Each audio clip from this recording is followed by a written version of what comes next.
बाबा, गाड़ी बहुत जबरदस्त है, आपका शुक्रिया, मुझे बहुत पसंद आई।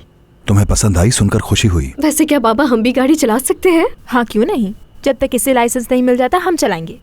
क्या मतलब है? क्या तुम वो मुझसे पहले चलाओगी? तो क्या फिर वो ऐसी खड़ी रहेगी? लड़कियों ऐसा मत करो, इसकी गाड़ी है, पहले इसे चलाने दो। वो करीम साहब, मुझे नसरीन के हवाले से कुछ आपसे बात करनी थी। हाँ बिल्कुल फातिमा साहिबा, क्या हुआ? नसरीन, उसकी सुबह से अभी तक कोई खबर नहीं है। क्या मतलब है कोई खबर नहीं? वो सुबह घर से निकली थी, अभी तक वापस नहीं आई। क्या तुमने फोन नहीं किया उसे? हाँ फोन तो किया था उसे, मगर वो फोन उठा ही नहीं रही। मैंने गार्ड के नंबर से उसे 3-4 दफा फोन किया, लेकिन उसने मुझे कोई जवाब नहीं दिया।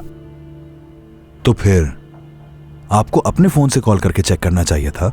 वो मेरे पास फोन नहीं है करीम साहब, क्योंकि जब हम पिछले वाले हिस्से में रहते थे वहाँ आग लग गई थी और मेरा फोन उसी में जल गया था। अरे तुम हौसला रखो फातिमा, शायद वो अपने दोस्तों के साथ कहीं गई हो। वो कभी इतनी देर नहीं लगाती, क्योंकि उसे पता है कि उसके देर करने से मैं परेशान हो जाती हूँ। ठीक है, कहाँ गई थी आज वो? वो आज अपनी पुरानी सहेली ज़ैनब से मिलने गई थी, हमारे पुराने मोहल्ले में रहती थी वो। तो फिर उसे कॉल किया आपने? उसका फोन नंबर नहीं है मेरे पास, इसलिए नहीं कर सकी उसे।